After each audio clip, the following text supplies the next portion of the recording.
Hi, everyone, and welcome to the mind massage of this Friday the 13th. Whether you love the idea of Friday the 13th or you don't, this is a great day. I love Friday the 13th. And we're having a topic that's just as unusual, unscripted, the courage to ask why and live in the personal freedom of your own answer. And I have the privilege of having my co-host, Dr. Tom Ackman here. Tom, as always, it's wonderful to be co-hosting with you.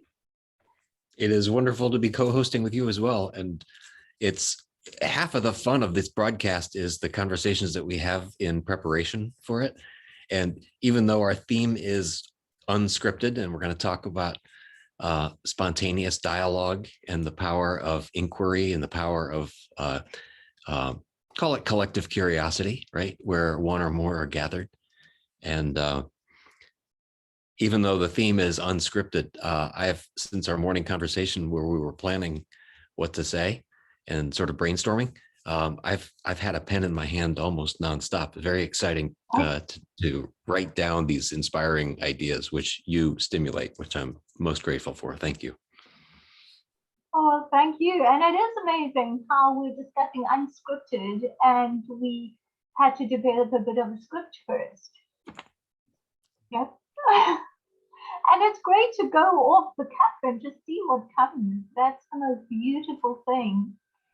And I'd like to start on the note that when I posted the details for what this My Massage broadcast was going to be about, then I had that picture of the mountain with the stones on it. It was such a spiritual picture with the stones all piled on top of each other until the pile gets really thin. And the background was so blue. It was like having this, yes, there we go. Thank you. Okay, and it's one of my favorite pictures that I posted there. And when I posted it, then I thought, well, what, I think one of your notifications is coming up. And when I posted it, I thought to myself, well, what does this have to do with everything? Or what will other people think it has to do with the whole topic of being unscripted? So moving into definition, like what is unscripted? I'd love to hear your definition before I get into that picture, Tom. The preamble to this, where I got to be witness to your light bulb going on, in honor of your brand. You have a brand called Unbreakable, yeah, and much follows from that. And this word the two capital letters U and N, give us a lot of freedom and a lot of space. So we were talking about being unscripted. And really a lot of what feels like oppression, I think, to a lot of people lately, wondering if they should speak in a certain situation, wondering if they should listen in a certain situation, right? Lots of folks wandering around in some places of uncertainty that we didn't know maybe 2 years ago. And in the process of evolving dialogue, yeah, the words come, and we've joked here often that sometimes we don't even know how we're going to finish our own sentences. And in an invigorating conversation, we certainly don't know how we're going to finish the thought, yeah. And we can call that cocktail party chatter, whatever you want to call that. And in academic institutions, we have workshops of all kinds for those very purposes, where a lot of different people have a microphone and a lot of different people have certainly a skill set and an expertise, where if a client or patient came to them, certainly they would have something to offer, right? But the expert offering advice is a monologue. It's a unidirectional, it's a one-way, it's a single word, proven, tested, workable, and it's meant to, quote, fix something. It's not really meant to contribute to the evolution of that idea, right?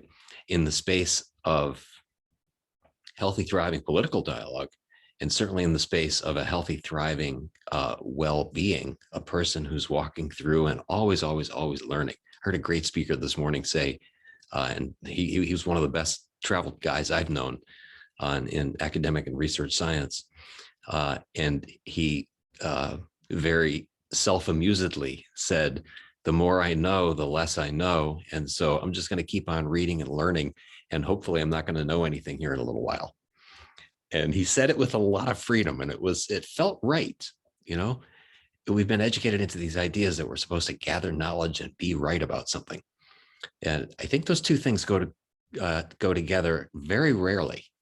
I think gathering knowledge is usually discovering, hey, I didn't quite know the whole story, right? Mm-hmm.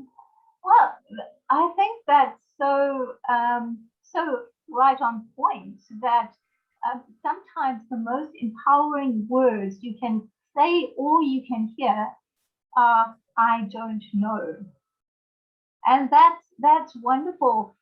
And I think with being unscripted, not having to repeat a certain thing, not having to repeat the dogma or the indoctrination or what our parents believed or what our partner believes or what anyone in the world believes, and letting it come from here in the moment. Like what do I really feel about that? How can it feel right inside my being?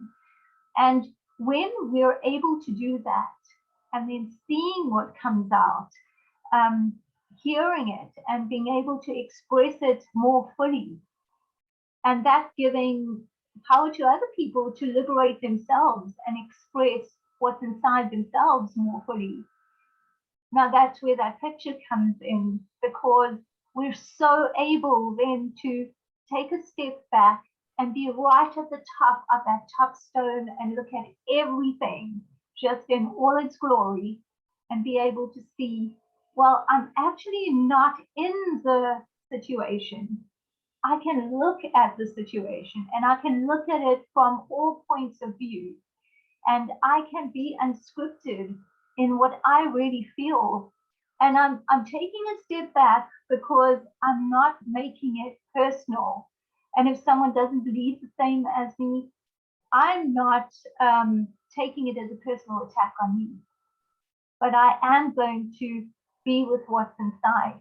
And that's why I see that picture as the pinnacle of where I want to be every single time. And I don't get it right every single time, but it's just asking the question, why? Why is it the way I've been taught? Why is it the way they say it? And does it really feel right for me?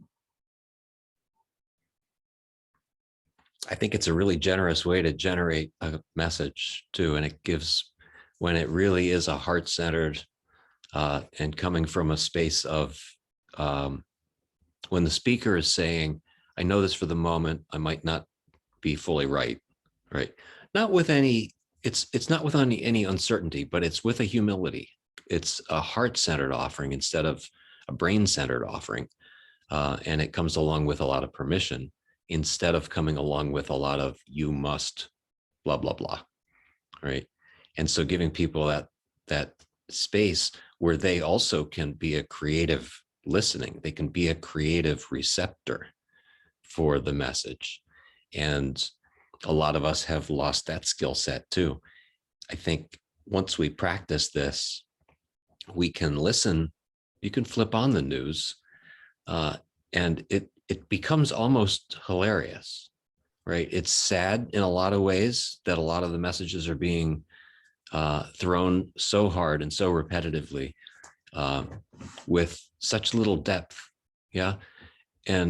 But I think you can flip on any interaction, any engagement, and we can listen to people and carry that sense of what we were calling discretion this morning, and carry that sense of discrimination that says, is this person really generating? Is this person trying to prove something? Is this person in inquiry, or is this person in monologue? Now there's a place for both, right? But here, what you're pointing to, which is how can we give ourselves permission really to to open up that vista where we really can see the whole 360 surroundings and all of the magic. If we have a chance of accessing that, it usually is outside of our already known blinders. Yeah. We pretty much do the same thing through the day to get through the day, because unconsciously we made it. Here we are, right? And the cognitive evolution is much slower than the spiritual evolution. The brain sort of takes ground on what we did yesterday, and its job is just to keep track. And so if we aren't heart-centered, if we're brain-centered, the brain's gonna pretty much let us do what we did yesterday.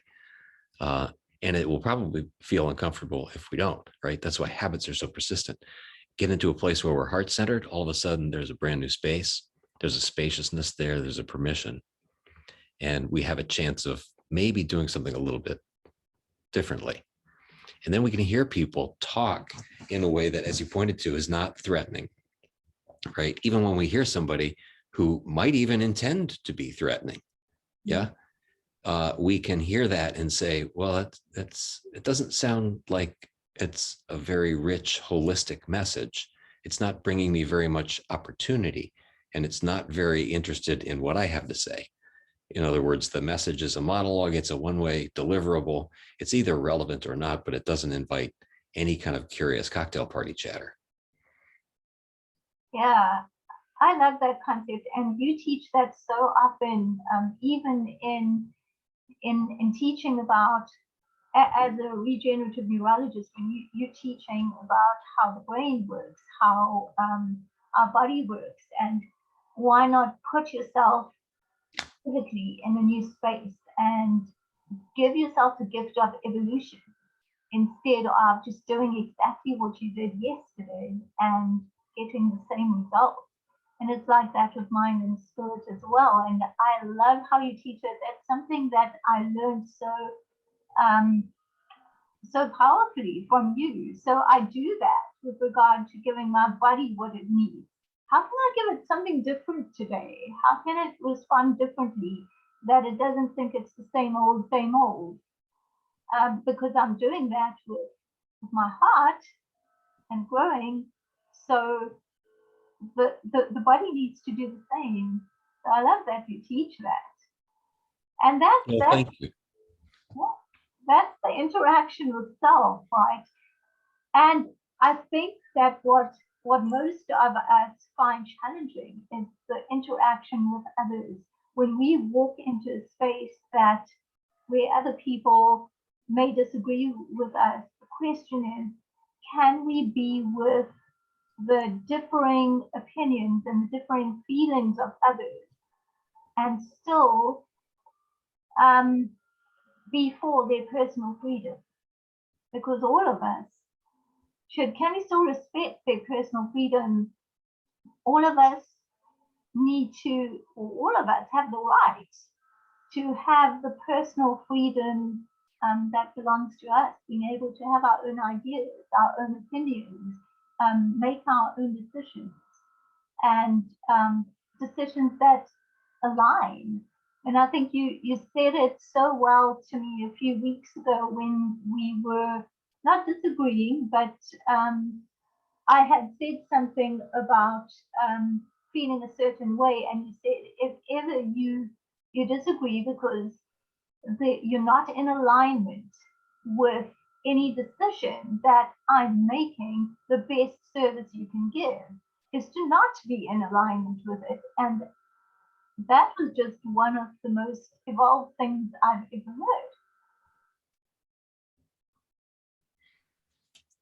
heard. One of the speakers on this panel this morning, thank you for that, by the way. And thank you for dipping your toe into the physiologic metaphor. And I'll extend that a second. With what you just said, I heard somebody describe viral interaction dynamics this morning, immune competence, so immune recognition dynamics in the body. And she used the phrase biological response modifiers. Viral researchers, very well traveled. And I hadn't heard that phrase in that way before, but in the community of organic fellowships or tribes, families, wherever we find ourselves in social situation, that's a multi-determinant interaction, right? Lots of different modifiers there. And biological response is our practiced thing that, again, brought us here. We made it. So here we are. And the biological response modifiers in a healthy, thriving, evolving physiology, a body that's always regenerating itself, needs novel voices, right? We don't put together the 500 billion cells that we make today based on yesterday's information. We put them together based on today's information. And I talk a lot about novel food and novel interactions. Certainly people who are interested in their emotional and spiritual and intellectual pursuits, novelty there always, right? Hearing a fresh voice. It's a skill set I think we take for granted, but we're all very, very good at it when we're in a good place. We're all very, very good at hearing new information and also hearing information with our eyes open to say, is that relevant to me or is it not relevant, right? And where there is a cancer in the body, that community conversation hasn't happened. A cancer cell is a cell that's hidden and can do its own thing, isn't getting a whole lot of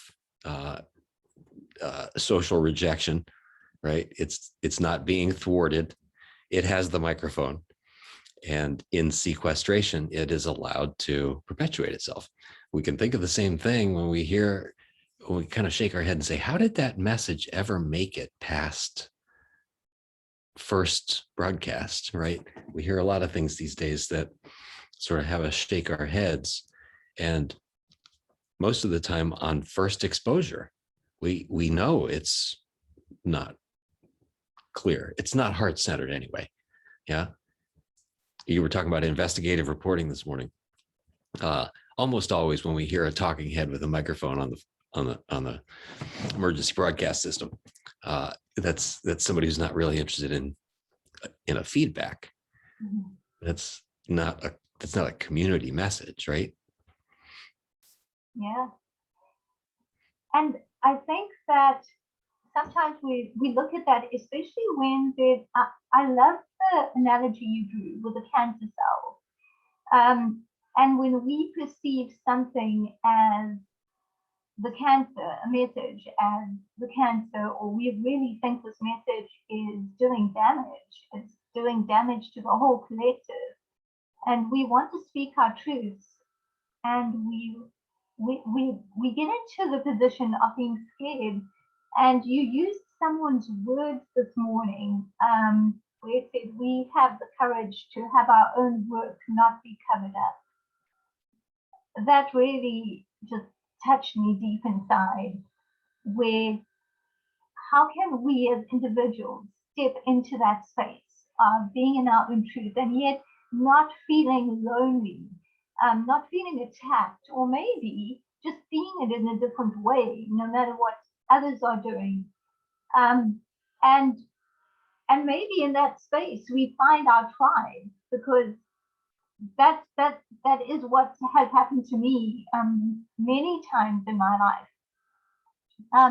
When I was at school, and this was during apartheid days, we had an anthem, and obviously it was very much for white South Africa and couldn't represent non-white South Africa because the situation was entrenched or institutionalized discrimination. You know, it was by law that people who are non-white got less of everything and were discriminated against. So my parents always said to me, if ever the anthem gets sung at school, don't sing it and don't wave the flag, because it doesn't represent all South Africans, because non-white South Africans can't go to the Olympics and wave their own flags. They're not even considered as representatives.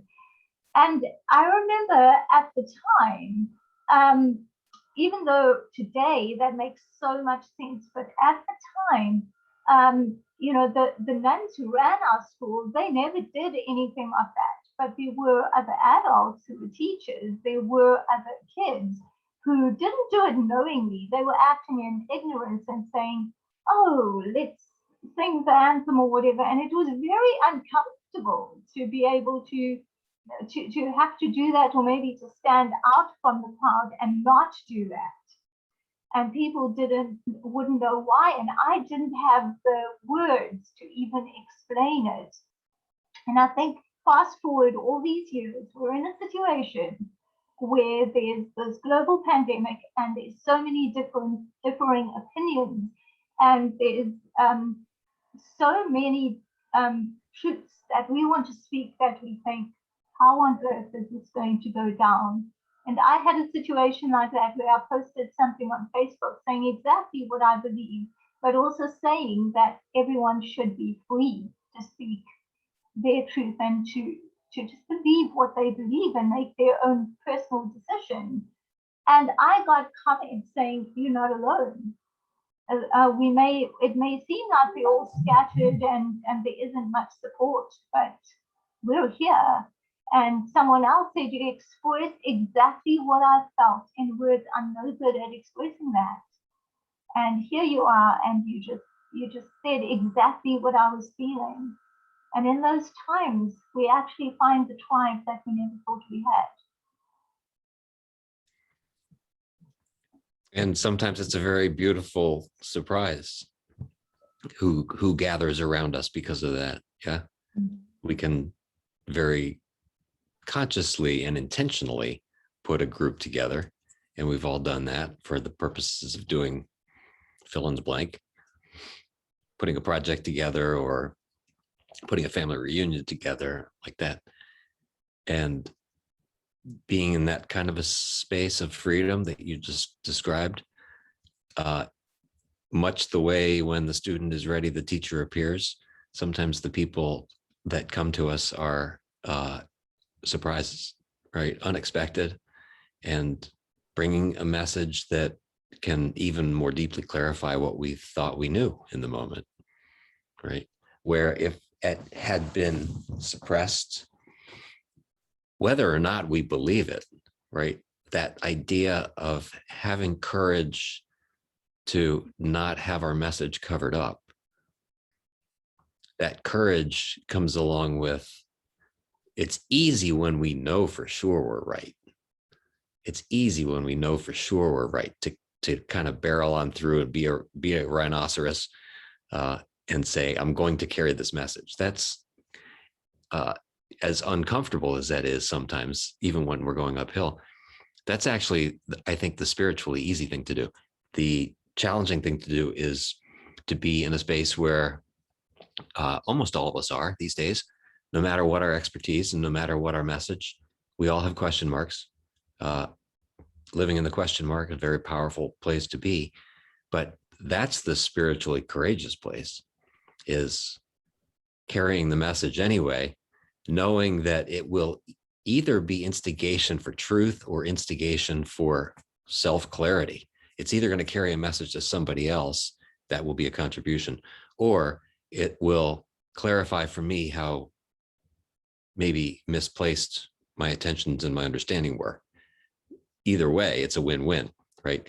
But that not covering up that message in the first place, if it shows up, it's valuable. If it shows up, it's pertinent. And that's, I think, where we're moving. I think we're finally moving into a place we're seeing the kinds of constriction that and the emotional pain that goes along with censorship and all of the stratification. Your message is less important, right, than such and such. No, your message is equally important, right? No matter who we are, our every single voice counts, and every single voice is a contribution in ways that we can't possibly characterize. And sometimes the characterization itself is that stratification. Yeah. And we can step back from that and say, how did this get started in the first place, right? How did this rule ever make it here?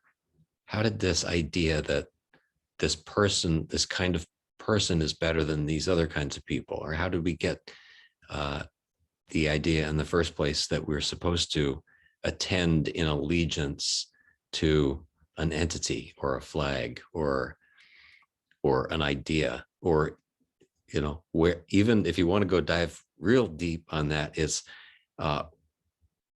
where did we learn ideas of respect? Mhm. And I think most people have a very good feeling when they hear the word respect, but it comes with a dark side. And so, which every attribute does, of course, there's a positive and a negative. The dark side to respect is almost always unconsciously, we carry inherited beliefs that may have worked for many, many, many generations and eons and might be the right way to go. And we also deserve the freedom to say, this came from a such and such a place. It's not right or wrong. It's not mandatory. It's not a ballistic process. It doesn't have to go this way, right? And you can put that on almost any paradigm. It might be a little hard, you know, when sperm meets egg and a baby grows in a certain way because of a male father and a female mother. That might be as close to dogmatic objective truth as we know, but even that would be a place for inquiry. Why does it have to be this way?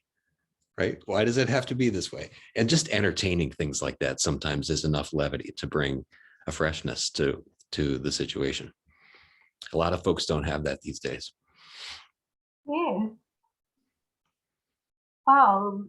It's maybe time for the end of our broadcast. What tips would you have for our listeners about what they could do to what was it, to have the courage to have their work not covered up and to speak their truth no matter what is going on around them in the collective?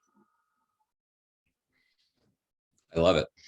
How about we do a 60-second exercise? And I'll preface it by saying, I'm honored every week to have a microphone, and we're not demonizing people with microphones here, right? And we're not demonizing the news, and we're not demonizing what looks like the majority conversation. We're simply suggesting there's the majority conversation always has something to learn from what looks like the minority voice. And as you illustrated before, the quote minority voice is not the small voice lately. They're overwhelmingly majority of people are finally questioning, which is really great. I would offer, since we are talking about microphone and voice, and the fifth chakra, the throat chakra, is the chakra, the energy center in the body for communication, both projective and receptive, right? Let's just all close our eyes for a moment, and without changing anything right away, just notice the posture of your neck and your chin, your jaw, top of your shoulders, that whole area. What does it feel like? There might be a temperature. You might notice a sensation of color. There might even be a physical sensation of a tingling. It might be painful for you. Whatever it is, don't try to change it. Just notice it. Take a nice, easy breath. Feel an ease, a release down your torso, from your neck, down your shoulders. Feel your ribs relax. Feel your chest relax. Feel your back, your spinal cord relax. And all of a sudden, feel your tummy relax, nice and soft. And again, try not to do anything consciously. Just notice. Just let it all release gently. Breathe easily. Bring attention back to the neck area. Let's all just take a nice moment to be grateful for the microphones that we do have. Sometimes it feels like other people aren't listening. but it's a very rare day that we walk through life without saying something or communicating something of value to somebody we love. And sometimes that's so practiced that we don't even realize that it's an act of love. But every time we speak, it's a generous contribution to the people around us. And it's certainly an expression of ourselves. Let's take one more nice deep breath and just hold it. Breathe in. Don't force anything, but keep breathing in, keep breathing in, keep breathing in. And just hold the breath. Take one last sip if you can. Again, don't force it, but see how much space there is there. And then we're going to let go of the breath, but don't do anything. Just let the body organically understand the feeling of coming back to center. And that same sense of projection of voice and message and clarity and love that comes from a heart-centered communication is also a received state. And now here in this relaxed space, I'm going to generate an intention for myself today to listen in ways that the person speaking feels like I do right now. Comfortable, safe, secure, understood.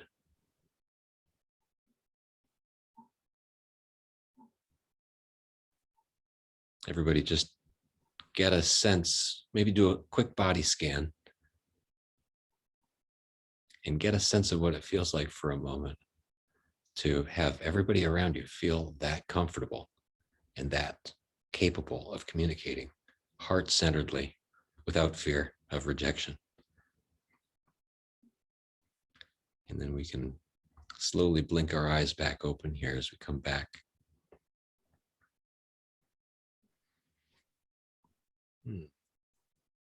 Maybe that's a spacious enough place where there's nothing else to say.